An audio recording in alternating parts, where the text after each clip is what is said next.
Let continue on communication, POM, unit 2। Already पहले lecture में देखा बैरियर, उसमें सिमेंटिक बैरियर कवर करा। अब जाते हैं सेकंड बैरियर पे, इमोशनल और साइकोलॉजिकल बैरियर। इमोशनल मीन्स दिमागी तौर पे, psychological. This barrier are main barrier of communication. सबसे महत्व बैरियर यही है। Some of them are as follow. Number 1, premature evaluation. Premature evaluation, premature evaluation का मतलब क्या होता है? पहले से अपनी राय बना लेना। जैसे मैंने बोला कि बेटा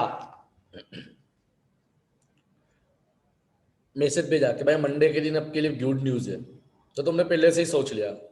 मैंने बोला मंडे के दिन सबको क्लास पे आना है, मैं तुमको एक गुड न्यूज दूंगा, तो आप लोगों ने सोच लिया ये सर फी मंगाने वाले होंगे, या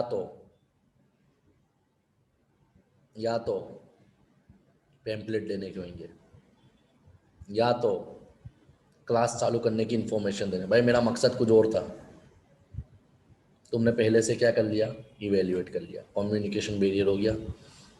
सम people have a habit of premature evaluation of communication. This stop the process of transfer of information, so communication become ineffective. समझ में आया? Number 2, inattention. Inattention का मतलब क्या होता है कि जब मैं क्लास में पढ़ा रहा हूँ तब आपका ध्यान नहीं होता, कोई मोबाइल में होता है, कोई अपनी फियोन्से से बात करता होता है, कोई व्हाट्सएप पे होता है, कोई लेट आता है, कोई का ध्यान नहीं होता, कोई फिजिकली तो होता है, मेंटली नहीं होता। तो इसके वजह से भी क्या होता है, तुम्हारी साइकोलॉजी, इंसान की फितरत है, तो उसके वजह से भी कम्युनिकेशन में कितनी बार प्रॉब्लम्स आती है। Many people do not give proper attention to the message, or they have habit of selective listening. Selective listening का मतलब क्या? कि जैसे मैंने बोला बेटा this is most IMP question, तो सबका ध्यान कॉन्सेंट्रेट। फिर जैसे ही वो आंसर खत्म हुआ, मैंने बोला ये ऑप्शन में निकल सकता है, शॉर्ट नोट में आ सकता है, नहीं करोगे तो चलेगा, तो सबका दिमाग out. This means when people listen to speech or read newspaper, generally they give attention to only those things which they like to hear. जैसे अपने पेपर भी मारते हैं, तो कितने लोग पेपर की शुरुआत कहाँ से करते हैं? स्पॉट कोटे से। जो शेयर बाजार में पढ़े ले वो शेयर मार्केट का पेज खोलते हैं। समझ में आया? कितने लोगों को भाई पिक्चरों का शौक होता है, तो डायरेक्टली वो फिल्म कौन से पेज पे आती, कौन से टॉकीज पे, कौन सा टाइमिंग है, क्या कीमत है, वो देखने जाते हैं। यानी इसको बोलते हैं अटेंटिव इल अटेंटिव, यानी पूरे के पूरे अटेंशन नहीं है। Sometime they do not give attention to communication due to communication overload. Due to such the communication become less effective. तीसरा आता है loss by transmission. Loss by transmission और ओवर रिटेंशन। ओवर रिटेंशन का मतलब तुम्हारी याद शक्ति थोड़ी कमजोर है। जैसे एग्जाम्पल के तौर पे आज मैंने 8 लेक्चर डाल दिए, 8 तो नहीं डालू, टेंशन मत लो, क्योंकि छोटा सा चैप्टर है। 8 लेक्चर डाल दिए, मैं बोला कल दूसरे 8 डालूंगा, रोज 8 लेक्चर डालूंगा, तो अब सर इतना सब तो लोड हम याद नहीं कर सकते। हमारी रोज की कैपेसिटी 1 या 2 लेक्चर की। रिटेंशन रेशियो इंसान का काम है, तो अपने को वो चीज़ों से भी होता है कि भाई कितनी बार इंसान याद नहीं रख सकता। या तो ट्रांसमिशन के समय, जैसे एग्जाम्पल के तौर पे बात करें, जब मैंने सम की प्रैक्टिकल वीडियो बनाई थी तो मेरे मोबाइल में एकदम क्लियर थी, मगर जैसे ही मैंने आपको सेंड करी, ट्रांसफ़र करी, तो उसकी वैल्यू, उसकी क्लियरिटी डिक्रीज हो गई। तो इसके वजह से कितने लोगों के फ़ोन आए कि सर ये दाखिले में ये लोचा दिख रहा है, यहाँ पे ये प्रॉब्लम आ रही है, बराबर दिख नहीं रहा है, बराबर समझ में नहीं आ रहा है, बराबर राइट नहीं हो रहा है। तो ये सब प्रॉब्लम होती है किसके अंदर? Psychological. When there is transfer of message to various level, there is reduction in message. It is said that in case of oral communication, about 30% of information is lost. अब कॉमन 30% माहिती चली गई तो automatically उसका importance भी क्या हो गया? कम हो गया। अब इसमें और चीज आती है ना, further several study prove that कि एम्प्लॉय को तुम जो माहिती देते हैं ना, उसमें भी एम्प्लॉय को 100% याद नहीं होती, सिर्फ कितनी याद रहती है? 50%। तो इसके वजह से कम्युनिकेशन में प्रॉब्लम्स आती है। उसके बाद आता है अंडू रिलायंस। रिलायंस का मतलब कंपनी नहीं होता है, रिलायंस का मतलब भरोसा होता है। Sometimes the employee give more importance to written communication, but it is not a substitute of face to face. A written communication tell what is to be done, but it does not tell why it should be done. यानी return की भी कुछ ना कुछ मर्यादा है, कुछ ना कुछ लिमिटेशन है कि भाई जो चीज़ अपने फेस टू फेस बोल के करवा सकते वो रिटर्न में नहीं होता। तो ये सिर्फ प्रॉब्लम होता है ना। जनरली जो लोग क्या मांगते हैं, भाई हमको लिखित दो, लिखित दो, लिखित दो। भाई हर चीज़ लिखित में संभव नहीं है, कितनी चीज़ किससे करनी पड़ेगी, जुबान से करनी पड़ेगी। तो ये भी एक प्रॉब्लम है कम्युनिकेशन के गैप का। उसके बाद सबसे गंदा पॉइंट डिस्ट्रस्ट। जो इंसान आपको माहिती दे रहा है उस पर आपको भरोसा नहीं है, तो कितनी भी अच्छी और सच्ची माहिती देगा, कितनी भी सही माहिती देगा, आप लोग उसकी बातों पे भरोसा नहीं करोगे। क्यों? क्योंकि आपको उस पर भरोसा ही नहीं है। Distrust. Some barrier arise out of ill-considered judgment or illogical decision. Some manager have habit of modifying their communication, so they lose the trust and confidence of their subordinate. Here, subordinate do not give proper attention to their communication, so communication become less effective. तो ये भी एक कारण है, भरोसा नहीं होना। Point number 6 cancel कर दोगे तो चलेगा। तो ये तुम्हारा सेकंड बैरियर था, साइकोलॉजिकल बैरियर। पहला था सिमेंटिक, उसके बाद देखा साइकोलॉजिकल, अब तीसरा आता ऑर्गेन। तीन है, ज़्यादा नहीं है। व्यवस्था तंत्र लेवल पे बैरियर। ऑर्गेनाइजेशन से क्या गलतियां होती है? Following are the some of the organisational barrier. Number 1, organisational policy. तुम्हारा धंधा नहीं, नीति नियम पॉलिसी गलत है। Sometime the policy of organization regarding communication is not suitable for free communication in different direction. So communication does not remain smooth. कितनी बार होता है कि जैसे कॉमन सी बात है कि भाई अगर कंपनी के मालिक को अगर वर्कर को मिलना है तो डायरेक्टली वर्कर नहीं मिल सकता। सही है। तो ये सब कुछ ना कुछ लिमिटेशन, कुछ ना कुछ प्रोटोकॉल्स आ जाते हैं। दूसरा आता है रूल्स एंड रेगुलेशन। कंपनी का रूल्स होता है स्टेप बाय स्टेप, यानी नीचे वाला उसके ऊपर वाले को बोलेगा, वो उसके ऊपर वाले को बोलेगा, वो उसके ऊपर वाले को बोलेगा। तो जब तक मैसेज जिसके पास पहुंचना चाहिए वहां तक वो टाइम चले जाता है, या तो हो सकता है ऊपर वाला आगे फॉरवर्ड ही ना करे। तो ये सब चीज़ भी प्रॉब्लम्स हो सकती है बिजनेस में। We know that in formal organisation every message और information must flow through proper channel. पढ़ा था अपनों ने, scalar chain. This result into delay and reduce the effectiveness of communication. This is due to rules and regulation. क्यों? Company के कुछ ना कुछ कायदे कानून, उसके वजह से प्रॉब्लम्स क्रिएट हो सकती है। Third one is status block. Status block का मतलब क्या होता है? एक दिमाग में होता है लेवल, जैसे तुम मैनेजर हो, तुम्हारा हाथ के नीचे बहुत लोग हैं, तुम मैनेजर हो, टॉप पे हो, तो तुम्हारे दिमाग में एक मेंटालिटी बढ़ी आती है, यार आई हैव ए लेवल, मेरा स्टेटस है। तो अब तुम्हारा बोलने का तरीका, नज़रिया, लहजा पूरा अलग होगा। बेसिकली आपको वर्कर से कम्युनिकेट करना है तो आपको उनके लेवल पर जाके ही बात करनी पड़ेगी। मगर कितनी बार अपने इंसान अपने स्टेटस, अपने पावर, अपने घमंड में सही तरीके से इंफॉर्मेशन ट्रांसफर नहीं कर सकता बिजनेस लेवल में। तो this is also one of the reason for communication barrier.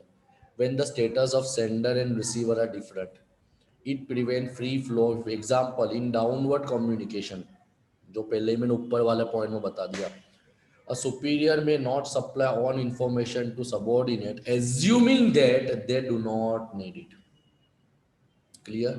क्या एज्यूम कर लिया कि उसको ये माहिती देके मतलब क्या है, मतलब नहीं है, उसके काम की नहीं, तो हम माहिती भी क्यों प्रोवाइड करें? तो ये सब चीजों की वजह से भी प्रॉब्लम होती है। सिमिलरली कि जब नीचे वाला ऊपर वाले को माहिती देता है, यानी कोई वर्कर अपनी राय, अपना ओपिनियन, या तो कोई प्रॉब्लम या कोई कंडीशन शेयर करता है, मगर वो कितनी बार बोलने में क्यों अटकाता है कि यार मैं बोल गई, मतलब क्या ऊपर वाला मेरी बात तो सुनने वाला नहीं है, सुपीरियर मेरी बात को सुनने वाला नहीं है, मैनेजर मेरी बात को सुनने वाला नहीं है, समझने वाला नहीं है। तो लोग अमुक चीज़ें बोलने के पहले कचवाते और अमुक टाइम तो इन्फॉर्मेशन देने से ही बाज आ जाते। क्लियर? तो ये प्रॉब्लम हुआ। चौथा आता है complexity in structure. Structure means माड़को। अब बेसिकली जितनी बड़ी बिजनेस एंटरप्राइज होगी, जितनी बड़ी आपकी ऑर्गेनाइजेशन होगी, उसका स्ट्रक्चर उतना कॉम्प्लेक्स होते जाएगा।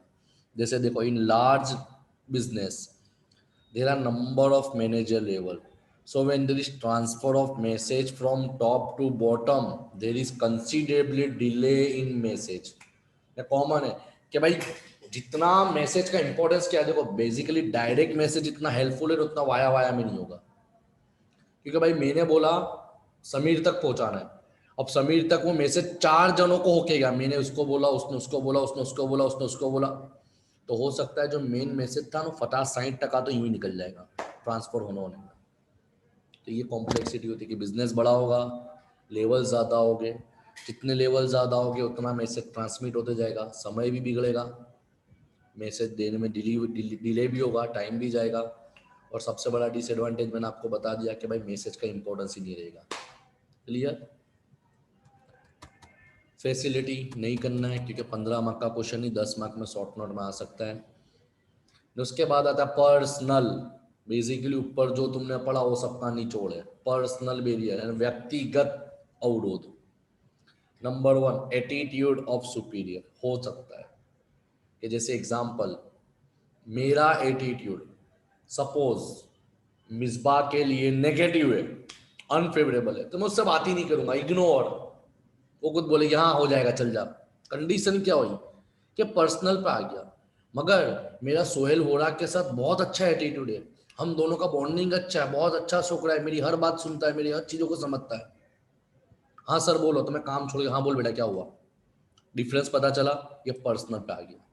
तो इससे भी बिजनेस में कम्युनिकेशन में बहुत फर्क पड़ता है। दूसरा आता है fear of challenge to the authority.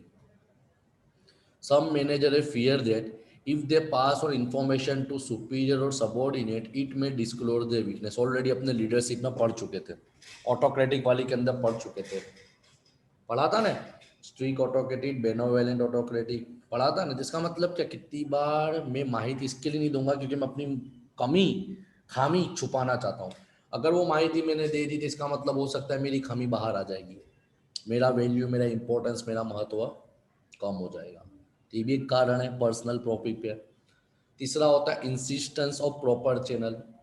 सबसे बड़ा डिसएडवांटेज भी पर्सनल पॉइंट पे, जैसे मेरे मोबाइल के अंदर बैलेंस नहीं है, अब मेरे को इन्फॉर्मेशन देनी है, तो मैंने क्या करा, टेक्स्ट मैसेज करा। भाई व्हाट्सअप करता तो ये भी पता चल जाता है कि सामने वाले ने मैसेज देखा है और रीड करा है, डबल टिक ने ब्लू टिक। क्लियर? मगर मेरे पास बैलेंस नहीं था तो मैं फ़ोन भी नहीं कर सकता था, नेट भी नहीं कर सकता था, खाली मेरे मैसेज का बैलेंस फ्री था, तो मैंने टेक्स्ट मैसेज डाला। अब मैंने टेक्स्ट मैसेज ऐसा डाला कि tomorrow is the holiday in the class. अब तुम्हारा क्लास का टाइम सुबह में 7 बजे। 25% लोगों को मैसेज डिलीवर नहीं हुआ। ये कितने लोगों को डिलीवर कब हुआ, जब वो क्लास में सुबह में आया तब उनको मैसेज आया टुक टुक, हाँ भाई। पर मैंने मैसेज कब भेजा था, एक दिन पहले। फॉल्टी ट्रांसलेशन, मैंने प्रॉपर चैनल इस्तेमाल नहीं की, कम्युनिकेशन में बैरियर, ये भी पर्सनल पॉइंट बात है। चौथा आता है लैक ऑफ कॉन्फिडेंस, मेरे को भरोसा, वो पहले वाला पॉइंट का निचोड़ है। तीसरा आता है इग्नोरिंग कम्युनिकेशन।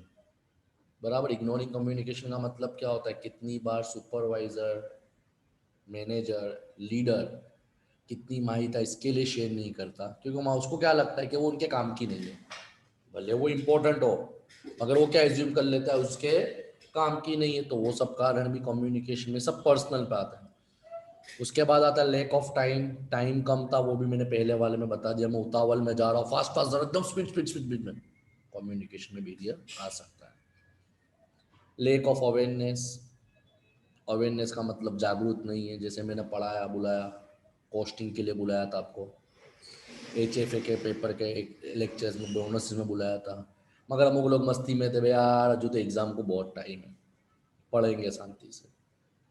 उसके बाद जैसे ही कॉलेज के ऑनलाइन लेक्चर चालू ने बोला कभी भी एग्जाम डिक्लेयर हो जाती तो लोगों को, बच्चों के फ़ोन आते हो गए, सर बोनस से पढ़ा दो ना एक बार, सर बोनस से समझ में नहीं है, हमारा ध्यान नहीं था। तो ये क्या होता है, लेक ऑफ अवेयरनेस, जागरूकता नहीं होगी, कम्युनिकेशन में प्रॉब्लम आएगा। तो ये जो कम्युनिकेशन देखे थे वो सुपीरियर में थे। इसी तरह बेरियर्स आते सबऑर्डिनेट में, है ना। तुम्हारे में क्या सबऑर्डिनेट, तो सबसे पहला जाता है अनविलिंगनेस टू कम्युनिकेट। वो ऑलरेडी मैं पहले ही बता चुका हूँ कि भाई तुम लोग को ऐसा है कि सर को बोल के भी फायदा क्या, सर तो सुनने वाले है नहीं, हमारी हमारी बातों पे ध्यान देने वाले है नहीं, तो उनको बोल के उनको इन्फॉर्मेशन दे के कोई फ़ायदा होने वाला नहीं है। तो ये कारण भी क्या होते हैं, तुम लोग कितनी बार इन्फॉर्मेशन देना चाहते हो तो भी इन्फॉर्मेशन प्रोवाइड नहीं करते। Then point number two, lack of You have a proper, car. lack of You proper, have a car. lack of proper You have. incentive, lack of proper incentive। proper incentive का मतलब क्या होता है कि भाई if the suggestion of employee are not given complete attention they may not like to communicate। कि भाई जैसे मैंने कोई वर्कर सबको इन्वॉल्व करा डिसीजन लेने में, मगर मैं तुमको सुनता ही नहीं हूँ, इग्नोर करता हूँ, तो ऑटोमेटिक भाई बोल क्या मतलब किया। अगर तुम अच्छी माहिती दोगे तो तुमको बदले में कुछ ना कुछ वरदान भी मिलना चाहिए, और तुम सुनते ही नहीं तो मैं क्या करूँगा। तो this is also one of the limitation of communication. यहाँ पे तुम्हारा बेरियर्स टू कम्युनिकेशंस अवर होता है। क्लियर। नेक्स्ट लेक्चर में टॉपिक अवर